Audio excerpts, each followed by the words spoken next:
Alright, तो last session में हम लोगों ने shape of liquid meniscus discuss किया था। अब इस सेशन में हम लोग shape of liquid drop on a solid surface discuss करेंगे। ऑफ लिक्विड ड्रॉप्स, क्योंकि 2-3 केसेस लेने वाले हैं। ऑन अ सॉलिड सरफेस हम लोग डिस्कस करेंगे। तो पहले तो मैं आपको ब्रीफली बता देता हूँ कि हम लोगों को यहाँ पे डिस्कस क्या करना है। फिर हम लोग पॉइंट बाय पॉइंट लिखते जाएंगे एज़ यूजुअल, जो नॉर्मल अप्रोच हमारा होता है।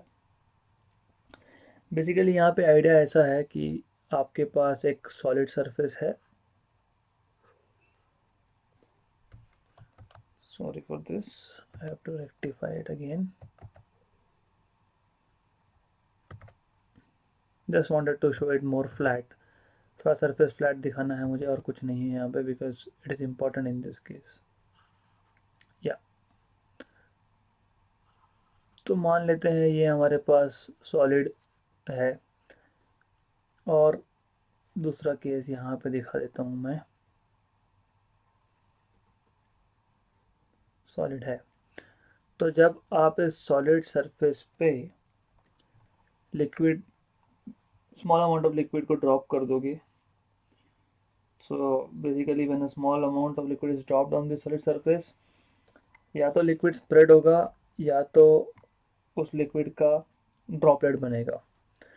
तो ड्रॉपलेट का शेप, मतलब वो लिक्विड पहली बार तो स्प्रेड होगा या ड्रॉप होगा, वो डिपेंड करेगा सरफेस टेंशन पे, लिक्विड पे, वो डिपेंड करेगा सॉलिड पे। तो we will discuss that in detail. तो या तो स्प्रेड हो जाएगा, मतलब कोई ड्रॉप नहीं बन रहा है। अगर ड्रॉप बन रहा है तो ड्रॉप का शेप वो भी डिपेंड करेगा सरफेस टेंशन ऑफ लिक्विड पे और सॉलिड पे बेसिकली। तो ड्रॉप का शेप या तो आपको ऐसा मिल सकता है,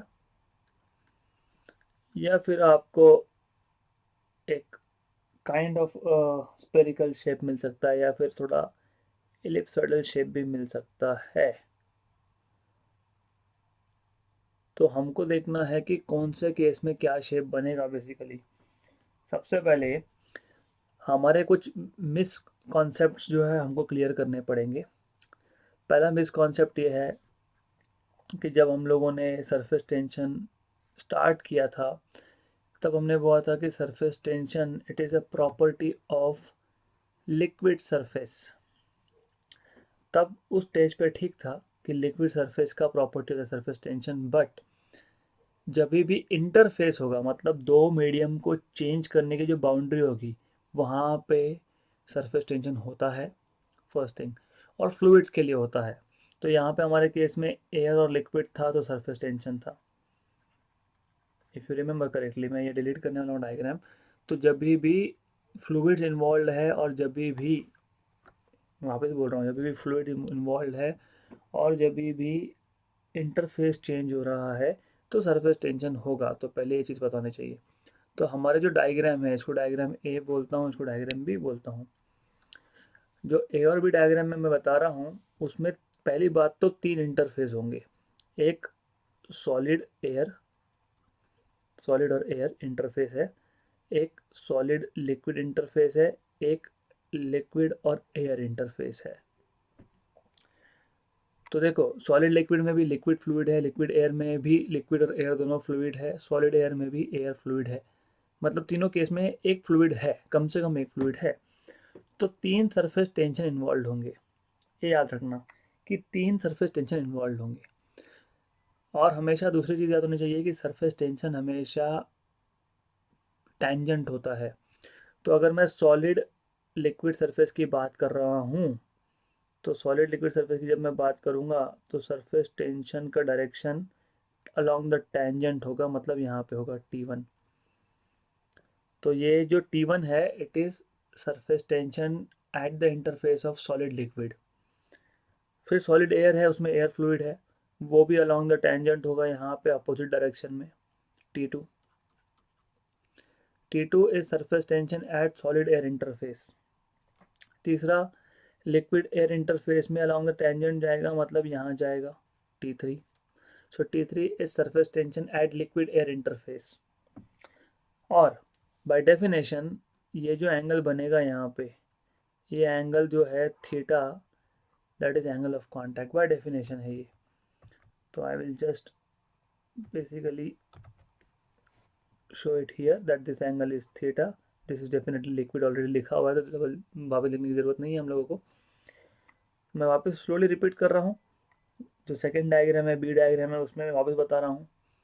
3 टाइप के सरफेसेस होंगे, इंटरफेस होंगे। एक है आपका सॉलिड एयर, सॉलिड लिक्विड और लिक्विड एयर। 3 इंटरफेसेस का मतलब होता है 3 सरफेस टेंशन। तो सॉलिड लिक्विड के लिए सरफेस टेंशन होगा इस डायरेक्शन में, क्योंकि अलॉन्ग द टेंजेंट होता है। अगर यहाँ पे टेंजेंट सॉलिड सरफेस को लग के आ रहा है तो वैसा ड्रॉ करेंगे। फिर है सॉलिड एयर, सॉलिड एयर भी अलॉन्ग द टेंजेंट और सॉलिड सरफेस को लग के आ रहा है तो T2 है। तीसरा होता है along the tangent liquid air में, लिक्विड और एयर में, ये लिक्विड है ये एयर है, ये लिक्विड है ये एयर है, तो अलॉन्ग द टेंजेंट। अब आप बोलोगे यहाँ पे क्यों ड्रॉ किया T3 मैंने, यहाँ क्यों नहीं ड्रॉ किया। हम लोग पॉइंट ऑफ कॉन्टैक्ट से सरफेस टेंशन ड्रॉ करना शुरू करते हैं, तो मैं ऊपर नहीं ले सकता, point of contact, point of contact, तो वहाँ से आपका T3 आप ड्रॉ करोगे। ओके, अब बाय डेफिनेशन वापस से ये जो एंगल है, ये एंगल होता है थीटा, एंगल ऑफ कांटेक्ट। वो डेफिनेशन है एंगल ऑफ कांटेक्ट का। सॉलिड की सरफेस से लिक्विड की फ्री सरफेस पे टेंजेंट ड्रॉ किया है, वहाँ तक का एंगल मेजर्ड इनसाइड लिक्विड, ये डेफिनेशन है उसका। ओके, अब आपको समझना क्या है यहाँ पे। मैं केसेस में पहले से केसेस में लिखना शुरू कर देता हूँ, सो दैट बाद में हमको प्रॉब्लम नहीं होगा डिटेल लिखने के लिए। देखो ठीक है, केसेस लिखने से पहले एक चीज़, जनरल जनरल चीज़ बोल रहा हूँ मैं। अगर मैं ए डायग्राम या बी डायग्राम लेता हूँ, मैं ए से स्टार्ट करता हूँ। अगर मैं ए डायग्राम लेता हूँ तो आपको अगर वेक्टर्स पता होंगे, मैं यहाँ पे ए डायग्राम का वेक्टर भी ड्रॉ कर देता हूँ। तो आपका T1 है यहाँ पे, आई will just change colour for the time being. T2 है, उसको अपोजिट, T1 को अपोजिट जो है वो है T2। So this is T2, ये T1 था। उसके बाद ये आपका आया T3, ये एंगल है थीटा। आपको हमेशा पता होना चाहिए कि अगर मुझे T3 का कंपोनेंट देखना है T1 पे, मतलब कंपोनेंट मतलब बेसिकली शैडो बोल सकते हो, शैडो, तो ये जो आएगा component of T3 on T1, मतलब इतना पार्ट जो आएगा जो ग्रीन में दिखा रहा हूँ मैं, दैट इज T3 cos थीटा। तो हमने वेक्टर डायग्राम ड्रॉ कर लिया T1 T2 T3 का, उसमें देखा कि T3 का शैडो क्या बन रहा है, कंपोनेंट क्या बन रहा है, प्रोजेक्शन क्या बन रहा है T1 पे, that is T3 cos theta. नीचे की डायग्राम से भी वही आएगा, मैं करके दूँगा क्योंकि बेसिकली टेक्स्ट बुक में एक ही डिस्कस करते हैं, बट इट इज़ सिंपल, ज़्यादा डिफिकल्ट नहीं है, वो काम में आएगा। तो पहले मैं इक्वेशन लिख देता हूँ। तो जो हमने यहाँ पे T1 T2 T3 जो ऊपर का डायग्राम दिखाया, उसके उसमें तुम देखोगे अगर, तो T2 is equal to T1 plus T3 cos theta आएगा। क्यों, इजी है ना, T2 is opposite to T1 plus T3 cos theta. So T3 cos theta और T1 एक डायरेक्शन में है, प्लस x डायरेक्शन में है हमारे केस में, और T2 जो है माइनस x में है। तो इसको अगर आप सॉल्व करोगे तो आपको मिलेगा T3 cos theta is equal to T2 minus T1। तो आपको मिलेगा cos theta is equal to T2 minus T1 by T3। ये इक्वेशन है, इक्वेशन नंबर 1 बोल देते हैं, जो डिसाइड करेगा कि लिक्विड ड्रॉप का शेप क्या बनने वाला है। पहली बात तो लिक्विड ड्रॉप बनने वाला है कि नहीं बनने वाला है, बनेगा तो शेप ए का केस होगा या बी का केस होगा, राइट, वो भी हम देखेंगे। और ऑब्वियसली हमको ऑलरेडी पता है थीटा अगर एक्यूट है तो वो केस होता है आपका इम्प्योर वाटर, प्योर नहीं, प्योर वाटर में थीटा 0 होता है बेसिकली, या फिर केरोसिन। बी केस में आप देख रहे हो थीटा ऑप्ट्यूस है, जो बी केस है उसमें ये जो थीटा है एंगल ऑफ कॉन्टैक्ट, ये ऑप्ट्यूस है। ऑप्ट्यूस के लिए ये मर्क्यूरी का केस है, हमको देख के समझ में आना चाहिए था कि ये मर्क्यूरी का केस है। तो मर्क्यूरी के केस में जब आप मर्क्यूरी को सॉलिड सरफेस पे ड्रॉप कर देते हो तो उसका स्पेरिकल ड्रॉप बनता है या एलिप्सॉइड बनता है बेसिकली, और वाटर का ड्रॉप ए केस में बनता है। वैसे एनीवेज, तो जैसे हमने ए डायग्राम में जो वेक्टर थे उससे ये इक्वेशन बनाया है, इक्वेशन 1, बी डायग्राम में भी जो वेक्टर थे उससे भी इक्वेशन सेम बनेगा। मैं करके देता हूँ, it is not really important but we will do it. So this is T1 and so here it is T2, और आपके पास सिर्फ जो T3 है, T3 is somewhere like this here, T3 ये एंगल थीटा है, ये थीटा है तो ये एंगल आपका 180 माइनस थीटा होगा। सिंपल सा केस है, टोटल एंगल वो 180 है, ये इतना एंगल 180 होता है तो वो 180 माइनस थीटा हो गया, इजी है। अब so what you can do is, अब T3 का कंपोनेंट हम लोग देखेंगे T2 पे, तो ये आएगा आपका T3 cos of 180 minus theta. तो what you will get is this, यहाँ पे आप देखो T2 plus T3 cos of 180 minus theta, they are in negative direction, x direction, and T1 is in positive x direction. So if you solve it, बात एक ही है, तो आप जब सॉल्व करोगे आपको बताना चाहिए cos of pi minus theta is minus cos theta basically, तो T2 minus T3 cos theta बन जाएगा ये। वाई मैंने अभी बताया, since cos of 180 minus theta is equal to minus cos theta, ये 11th ट्रिग्नोमेट्री का पार्ट है बेसिकली। तो इसको आप सॉल्व करोगे जब, तो वापस आपको यही इक्वेशन मिलेगा। इफ़ यू सॉल्व इट, तो T2 minus T1 equal to T3 cos थीटा, तो cos theta is equal to T2 minus T1 upon T3। Okay right. तो बेसिकली ए डायग्राम हो या बी डायग्राम हो, इक्वेशन हमको सेम मिलते हैं, ये पहली चीज़ है, ये पता होना चाहिए। अब हम लोग इसको केस बाय केस डिस्कस कर लेंगे।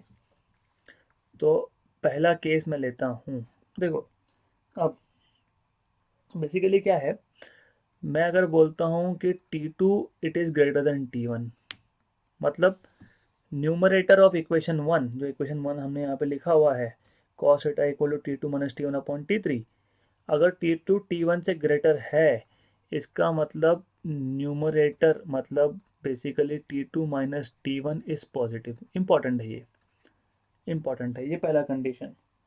Okay and sorry and second thing was, अगर न्यूमरेटर T2 माइनस T1 अगर ये डिनोमिनेटर से छोटा है, ये इंपॉर्टेंट है, मैं लिख देता हूँ, अभी के लिए लिख देता हूँ, that means if T2 minus T1 is less than T3, that means numerator is less than denominator, which means number is less than 1, that means cos theta is less than 1, क्योंकि ये T2 minus T1 upon T3 तुमको cos theta दे रहा है। तो हमारे इस case में क्या आया, देयरफॉर हमारे इस केस में क्या आया, cos थीटा लेस देन 1 भी आया और पॉजिटिव भी आया, is less than 1 and positive. वैसे cos थीटा की वैल्यू ग्रेटर देन 1 होती नहीं है, पहली चीज़ तो ये है, cos थीटा की वैल्यू हमेशा -1 से 1 के बीच में होती है, ये बेसिक ट्रिग्नोमेट्री है।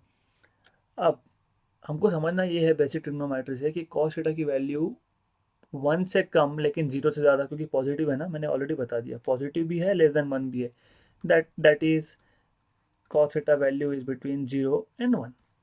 इन शॉर्ट तुम्हें ये बताना चाहिए कि cos थीटा की वैल्यू 0 और 1 के बीच में कब आती है, बेसिकली हमेशा 0 से 90 डिग्री के बीच में आती है।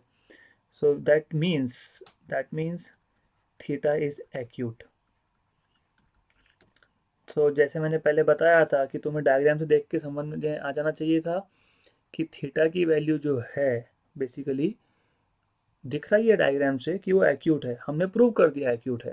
कंडीशन क्या लिए, न्यूमरेटर इज पॉजिटिव मतलब T2 is greater than T1, और T2 minus T1 is less then T3 मतलब numerator is less than denominator basically, which means cos theta की वैल्यू एक तो लेस देन 1 होगी और पॉजिटिव होगी, मतलब 0 और 1 के बीच में होगी बेसिकली, मतलब थीटा तुम्हारा आ गया एक्यूट। ओके हाँ ओके, सो थीटा एक्यूट आ गया हम लोगों का, इतना पता होना चाहिए। तो ये जो ए केस था वो एक्यूट एंगल का केस था बेसिकली, ये जो ए केस लिया है मैंने for acute angle, for acute angle of contact, easy है। दूसरे केस में T2 हम मान लेंगे T2 is less then T1 है. सो इफ आई से if T2 is less then T1, इसका मतलब होता है numerator is basically negative negative है. ओके. और दूसरा चीज़ ये है कि अगर हम लोग और एक कंडीशन डालते हैं and T1 minus T2 is less then T3. देखो T1 माइनस T2 क्यों लिखा, क्योंकि T2 जो है वो T1 से स्मॉलर है और न्यूमरेटर नेगेटिव मैंने बोल दिया. या तो तुम ऐसा बोल सकते हो T1 minus T2 is less then T3, या फिर तुम बोल सकते हो मॉड ऑफ न्यूमरेटर, मॉड छोड़ दो इन शॉर्ट, ये ठीक रहेगा. T1 minus T2 is less then T3 मतलब बोलने का मतलब क्या है, इसका मतलब ये होता है that means cos theta value is between 0 and -1. Negative आएगी ना, न्यूमरेटर नेगेटिव आ गया अपॉन डिनोमिनेटर T3 जो है. देखो सरफेस टेंशन की वैल्यूज नेगेटिव नहीं हो सकती, दो सरफेस टेंशन का सब्ट्रैक्शन नेगेटिव हो सकता है, तो न्यूमरेटर नेगेटिव आया. डिनोमिनेटर तो पॉजिटिव ही रहेगा इस केस में, surface tension can not be negative, इतना पता होना चाहिए. तो -1 और 0 के बीच में आ गया. अब कॉस थीटा की वैल्यू कौन से एंगल के लिए -1 और 0 के बीच में होती है, ऑब्ट्यूज के लिए. That means theta is obtuse, मतलब बिटवीन 90 डिग्री एंड 180 डिग्री. तो इसका मतलब जो सेकंड केस मैंने यहाँ पे ड्रॉ किया था, ये आ गया आपका for obtuse angle of contact.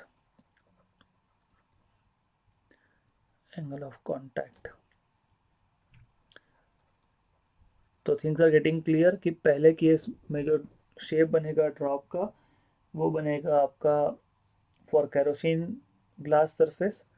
दूसरे केस में जो बनेगा वो बनेगा मर्क्यूरी ग्लास सरफेस के लिए. अब तीसरा केस लेते हैं. I come back to the previous sheet, जब हमको ज़रूरत पड़ेगी तब हम लोग आएंगे उस पर. Okay, sorry for this. Okay, just give me a minute. I need to move these sheets around just to avoid confusion. Yeah, I need to put it here. Good. Yeah. So जो तीसरा case हम लोग देख रहे थे, तीसरा case ऐसा तो हो सकता है ना कि न्यूमरेटर और डिनोमिनेटर इक्वली हो गए.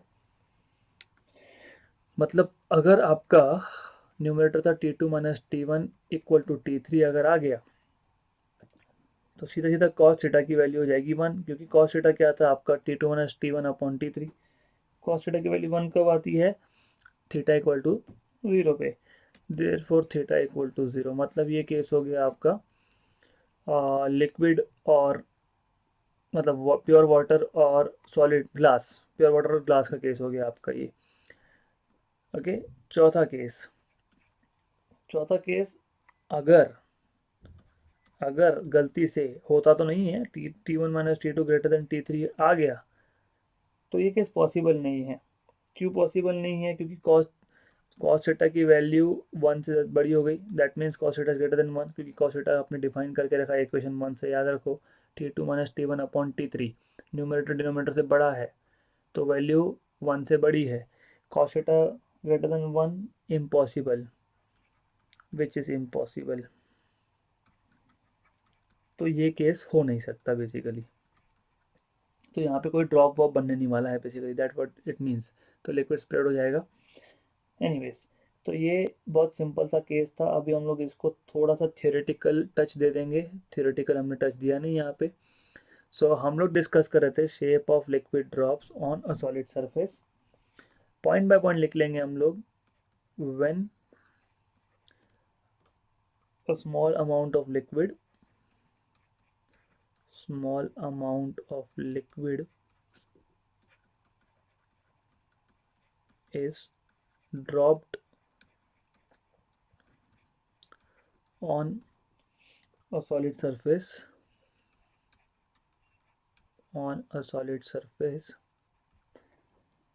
the liquid will either spread, या तो स्प्रेड हो जाएगा या तो ड्रॉप बनेगा. The liquid will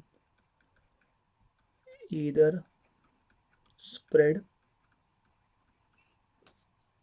on the surface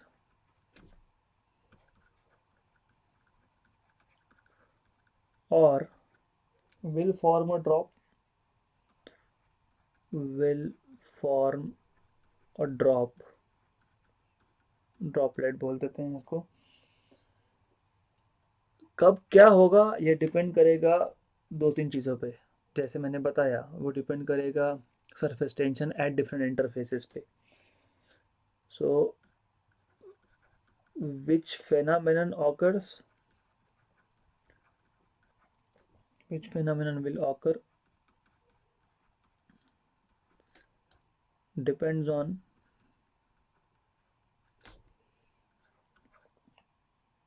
the surface tension of the liquid, on the surface tension of the liquid,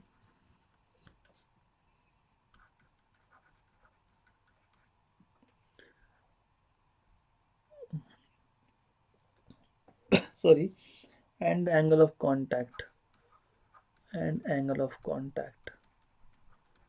of course theta एक डिसाइडिंग फैक्टर है, मतलब शेप क्या बनेगा ड्रॉप का उसमें, या फिर ड्रॉप बनेगा कि नहीं उसमें भी। ओके, अब let us say theta is angle of contact। okay, I will just save some writing work। मैं यहीं पे इसको मेंशन कर देता हूँ।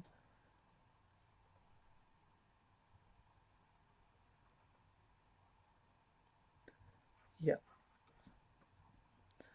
लेट, हम लोगों ने जो अब ये T1 T2 T3 करके रखा है उसको डिफाइन कर लेते हैं। मैंने जैसे बताया कि सरफेस टेंशन जब भी इंटरफेस होगा, मतलब दो मीडियम जब सेपरेट होंगे और उसमें अगर फ्लूइड इन्वॉल्व होगा, एक या दोनों फ्लूइड इन्वॉल्व होंगे, तो सरफेस टेंशन होगा, सरफेस टेंशन होगा। Okay, some books also talk about surface tension about of solids। I will not go into that thing। कुछ कुछ हाई लेवल के बुक्स है but we will not discuss, हमारे syllabus के scope में नहीं है। So let T1 is force due to surface tension at liquid solid surface. जैसे मैंने बताया आपको, लिक्विड सॉलिड सरफेस में T1 जो है सरफेस टेंशन है। सो surface tension at liquid solid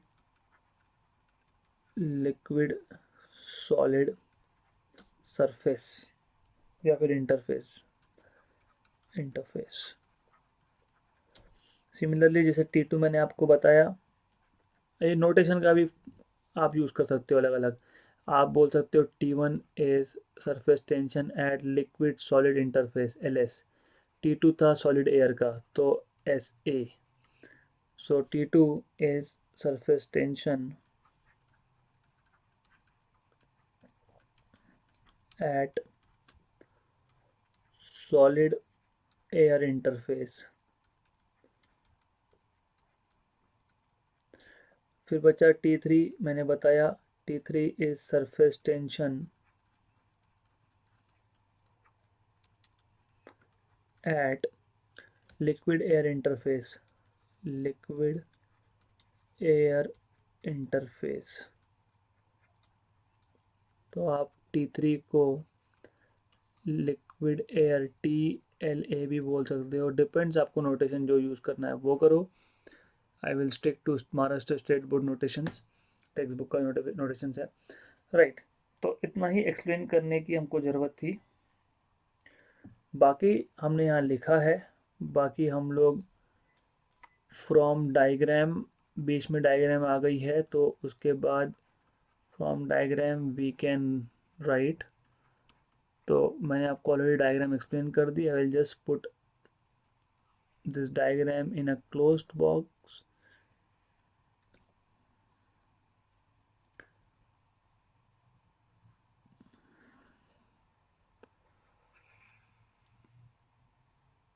okay, so from diagrams A and B we can write। हम लोगों ने डायग्राम वापस समझा देता हूँ। डायग्राम में क्या किया हम लोगों ने, T1 that is surface tension between liquid solid surface along the tangent होगा, मैंने यहाँ पे बताया है by this vector here. So I am showing it here by this vector t1. t2 है उसको अपोजिट सरफेस को लग के बिटवीन सॉलिड एयर, t3 है बिटवीन लिक्विड एयर, और लिक्विड एयर का जब केस होगा तो हमेशा surface tension along the tangent होता है, ये पता होना चाहिए। तो उसी वेक्टर डायग्राम को मैंने यहाँ पे ड्रॉ किया है in the form of just vector बताया है t1 t2 t3 और एंगल ऑफ कांटेक्ट बताया थीटा। t3 का प्रोजेक्शन क्या होगा t1 पे, that is t3 cos theta.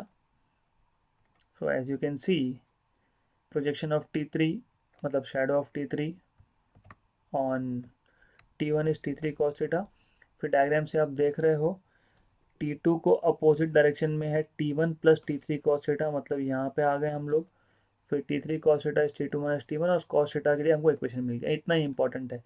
ये दूसरा जो मैंने पार्ट दिखाया है ये सेकेंड डायग्राम से है, जो केस सेकेंड डायग्राम में मर्क्यूरी सॉलिड का है, सिर्फ एंगल ऑप्ट्यूस है, इक्वेशन सेम बनता है। तो you don't have to worry about the second thing, second equation same ही बनता है, सिर्फ उसमें क्या है कि एक एक्स्ट्रा हम लोग ट्रिग्नोमेट्रिक प्रॉपर्टी आइडेंटिटी यूज़ करते हैं, cos of 180 minus theta minus cos theta, doesn't matter. हम लोग एक डायग्राम से दिखा देंगे तो भी सफिशिएंट है, हम बोल देंगे कि दोनों डायग्राम से एक ही इक्वेशन आता है। सो अब ये कॉस थीटा का हमारे पास इक्वेशन नंबर 1 जो आ गया इंपॉर्टेंट इक्वेशन है। अब इसमें केसेस है, जैसे अगर मैं ए डायग्राम की बात करता हूँ, मैं बोलता हूँ कि t2 is greater than t1, मतलब न्यूमरेटर तुम्हारा पॉजिटिव हो गया, न्यूमरेटर हो गया पॉजिटिव। अगर न्यूमरेटर पॉजिटिव है और डिनोमिनेटर से छोटा है, न्यूमरेटर पॉजिटिव है और डिनोमिनेटर से छोटा है, तो ओवरऑल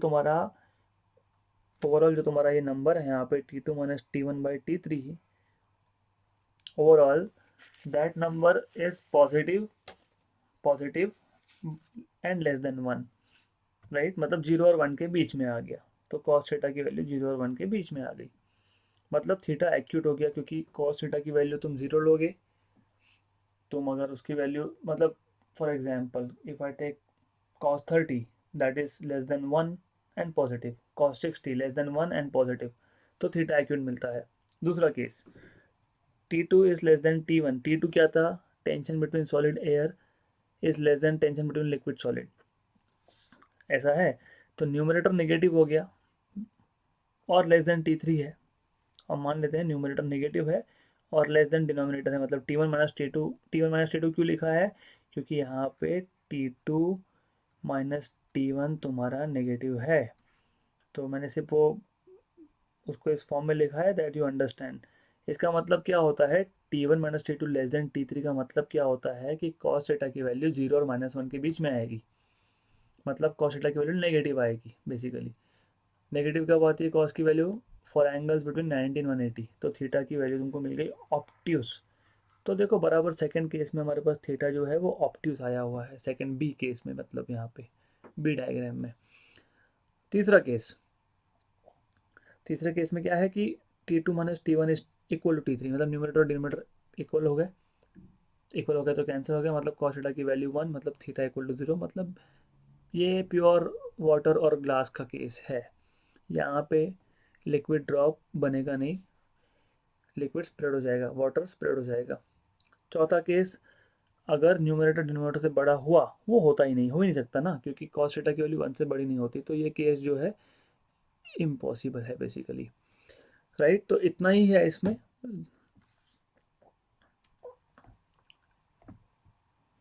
ओके, तो अब हमको डिस्कस करना है कि सरफेस टेंशन की हम तो बात कर रहे थे, लेकिन हमने ये नहीं देखा कि सरफेस टेंशन किस किस फैक्टर से, किस किस चीज़ों से इफ़ेक्ट होता है उस पर। तो एक तो हम जैसे बोल रहे थे, बहुत जगह पे मैंने यूज़ किया ये वर्ड प्योर वाटर, राइट। और जब मैं मर्क्यूरी बोलता हूँ तो मैं प्योर मर्क्यूरी की ही बात कर रहा था, जब मैंने केरोसिन बोला था मैं प्योर केरोसिन की ही बात कर रहा था। और जब मैं बोल रहा था सरफेस टेंशन, तो हम लोग एक पर्टिकुलर टेम्परेचर मतलब रूम टेम्परेचर पे बात करते हैं नॉर्मली। नॉर्मली हम लोग जब भी बोलते हैं surface tension value is some value T, so हम लोग वो वैल्यू लेते हैं रूम टेम्परेचर पे 27-28 डिग्री के आसपास जो होता है आपका सेल्सियस। अब हमको देखना है कि अगर हमने लिक्विड में इम्प्योरिटी ऐड किया तो क्या होगा, और टेम्परेचर का इफेक्ट क्या होगा सरफेस टेंशन पे। तो normally let's start with impurities. So what happens is for impurity, I have missed one thing here, but anyways, okay, let me change the order. Sorry for this, but better would be this कि मैं इसको यहाँ पे रखता हूँ and I will take this here and I will keep it here. कोई फर्क नहीं पड़ता, but just to have it in a proper way to understand. Yeah. तो फैक्टर्स कौन कौन से अफेक्ट करते हैं एंगल ऑफ कांटेक्ट पे? So basically there are three things which affect angle of contact.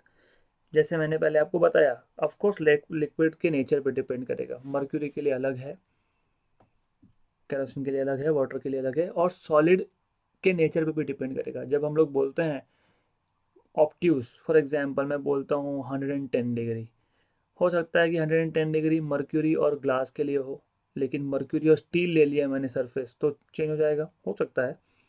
तो डिपेंड करता है nature of liquid and solid पे। दूसरा डिपेंड करता है इम्प्योरिटीज़ पे। इम्प्योरिटी जब आप ऐड करते हो, जैसे प्योर वाटर में मैंने इम्प्योरिटी ऐड कर दी, तो एंगल ऑफ कांटेक्ट जीरो नहीं रहेगा, चेंज हो जाएगा। और अगर एंगल ऑफ कांटेक्ट चेंज हो गया, एंगल ऑफ कांटेक्ट अगर चेंज हो गया, तो हमने देखा कि वो जो शेप ऑफ लिक्विड ड्रॉप है वो भी चेंज होगा। अगर मर्क्यूरी का केस लेते हो, प्योर मर्क्यूरी को अगर आपने एक प्योर ग्लास सरफेस पर रख दिया तो स्पेरिकल शेप बन जाता है बेसिकली। पर अगर उसी मर्क्यूरी के ऊपर डस्ट होगा तो वो शेप चेंज हो जाता है। तीसरा, जैसे मैंने बताया, टेम्परेचर ऑफ लिक्विड। तो basically if you increase the temperature of a liquid, तो नॉर्मली क्या होता है, सरफेस टेंशन चेंज होता है उसका, और स्पेसिफिकली एंगल ऑफ कांटेक्ट कम होता है। So any increase in the temperature of liquid decreases it's angle of contact. So for a given solid liquid surface, the angle of contact is constant at a given temperature. जैसे मैंने आपको पहले बताया है कि जब हम लोग टेम्परेचर एक एंगल ऑफ कांटेक्ट की बात करते हैं, 110 डिग्री, 100 डिग्री, 90 डिग्री, 40 डिग्री, जो भी होगा, वो एक गिवन टेम्परेचर पे होता है, नॉर्मली रूम टेम्परेचर। अब हमको दो इफेक्ट्स, मतलब इम्प्योरिटी का इफेक्ट और टेम्परेचर का इफेक्ट डिटेल में डिस्कस करना है। So it is purely theoretical, इसलिए इसमें लिखने का काम मैं रखूँगा नहीं। तो देखो, सबसे पहले जब आप इम्प्योरिटी ऐड करते हो किसी भी एक लिक्विड में, तो या तो सरफेस टेंशन बढ़ेगा या कम होगा, दो ही चीज़ें हो सकती है। तो हम लोग यहाँ पे वाटर का केस डिस्कस कर लेंगे पहले।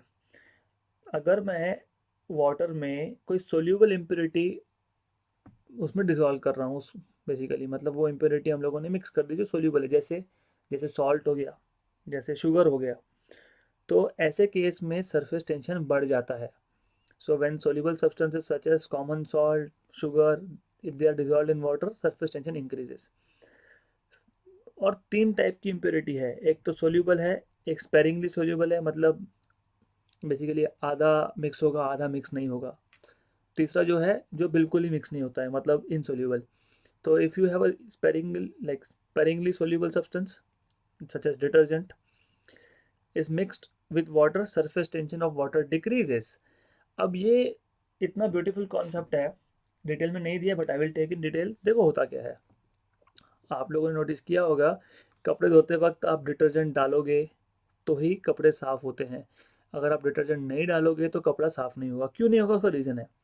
अगर आप माइक्रोस्कोपिक लेवल पे फैब्रिक देखोगे, तो माइक्रोस्कोपिक लेवल पे फैब्रिक का स्ट्रक्चर क्या होता है, तो माइक्रोस्कोपिक लेवल पे फैब्रिक का स्ट्रक्चर होता है ऐसा, समथिंग लाइक अ नेट स्ट्रक्चर। अब जो आपके डस्ट पार्टिकल्स होते हैं ना, जिसको स्टेन्स भी बोलते हैं, तो डस्ट स्टेन्स जो होता है ना, वो डस्ट स्टेन यहाँ पे कहाँ पे ऐसा लग जाता है बेसिकली, राइट। अब अगर मैं प्योर वाटर यूज़ कर रहा हूँ, प्योर वाटर यूज़ कर रहा हूँ, तो प्योर वाटर में मैं डिटर्जेंट मिक्स नहीं किया अभी तक, तो प्योर वाटर का सरफेस टेंशन ज़्यादा होता है। सरफेस टेंशन ज़्यादा होने का मतलब ये होता है कि यहाँ पे एक, सॉरी फॉर दिस अगेन, या I just have to close it, okay.